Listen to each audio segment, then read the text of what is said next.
The night when a nation was born. Exodus 11th chapter, beginning at the first verse to chapter 13 and ending at verse 22. While all these terrible plagues, of which we read in the last story, were falling upon the people of Egypt, the Israelites in the land of Goshen were living in safety under YHWH's care. The waters there were not made blood, nor did the flies or the locusts trouble them. While all was dark in the rest of Egypt, in the land of Goshen the sun was shining.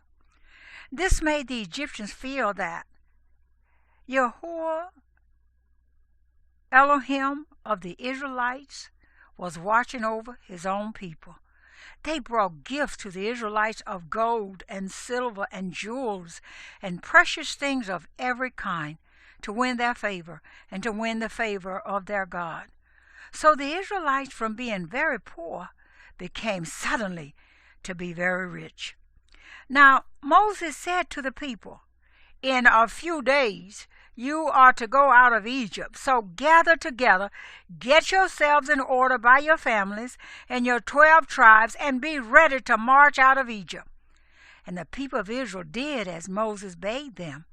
Then said Moses, "YHWH will bring one plague more upon the Egyptians, and then they will let you go. And you must take care and obey YHWH's command exactly, or the terrible plague will come upon your houses with the Egyptian houses. At midnight, the angel of YHWH will go through the land, and the oldest child in every house shall die. Pharaoh's son shall die, and every rich man's son, and every poor man's son, even the son of the beggar that has no home. But your families shall be safe if you do exactly as I command you." Then Moses told them what to do. Every family was bidden to find a lamb and to kill it. They were to take some of the blood of the lamb and sprinkle it at the entrance of the house, on the door frame overhead and on each side. Then they were to roast the lamb, and with it to cook some vegetables, and to eat it standing around the table, with all their garments on, ready to march away as soon as the meal should be ended. And no one was to go out of his house that night, for YHWH's angel would be abroad, and he might be killed if the angel should meet him. The children of Israel did as Moses commanded them. They killed the lamb and sprinkled the blood and ate the supper in the night as YHWH had told them to do. And this supper was called the Passover supper, because when the angel saw the doors sprinkled with blood, he passed over those houses and did not enter them. And in memory of this great night, when YHWH kept his people from death, the Israelites were commanded to eat just such a supper on that same night every year.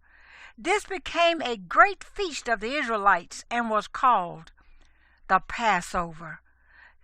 Does not that slain lamb and his blood sprinkled to save the people from death make you think of Yahushua HaMashiach, who was the Lamb of YHWH, slain to save us all? And that night a great cry went up from all the land of Egypt. In every house there was one, and that one the oldest son, who died. And Pharaoh the king of Egypt saw his own son lie dead, and knew that it was the hand of YHWH. And all the people of Egypt were filled with terror as they saw their children lying dead in their houses. The king now sent a messenger to Moses and Aaron, saying, "Make haste, get out of the land, take everything that you have, leave nothing, and pray to your God to have mercy upon us and to do us no more harm." So suddenly, at the last, early in the morning, the Israelites, after 400 years in Egypt, went out of the land. They went out in order, like a great army, family by family, and tribe by tribe. They went out in such haste that they had no time to bake bread to eat on the journey. They left the dough in the pans, all ready mixed for baking, but not yet risen as bread is before it is baked. and they set the bread panes on their heads as people do in that land when they carry loads. And as a memory of that day, when they took the bread without waiting for it to rise, the rule was made that for 1 week in every year, and that same time in the year when they went out of Egypt, all the people of Israel should eat bread that is unleavened, that is, bread made without yeast and unrisen. And this rule is kept to this day by the Hebrew Jews who belong to the Israelite family. And YHWH Elohim went before the host of Israel as they marched out of Egypt.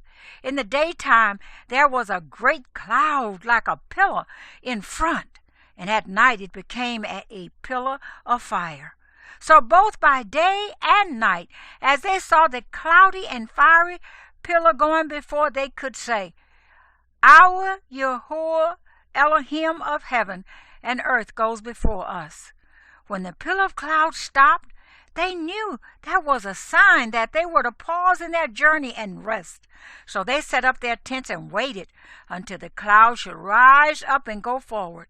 When they looked and saw that the pillar of cloud was higher up in the air and as though moving forward, they took down their tents and formed an order for the march. Thus the pillar was like a guide by day and a guard by night. You remember that when Joseph died, see the end of that story. He commanded the Israelites not to bury his body in Egypt, but to keep it in a stone coffin, unburied, as long as they should stay in the land. When they were going out of Egypt, the 2 tribes of Ephraim and Manasseh, who had sprung from Joseph, his descendants, as they are called, took with them on their journey this stone coffin, which held the body of Joseph, their father. And thus the Israelites went out of Egypt 400 years after they had gone down to Egypt to live.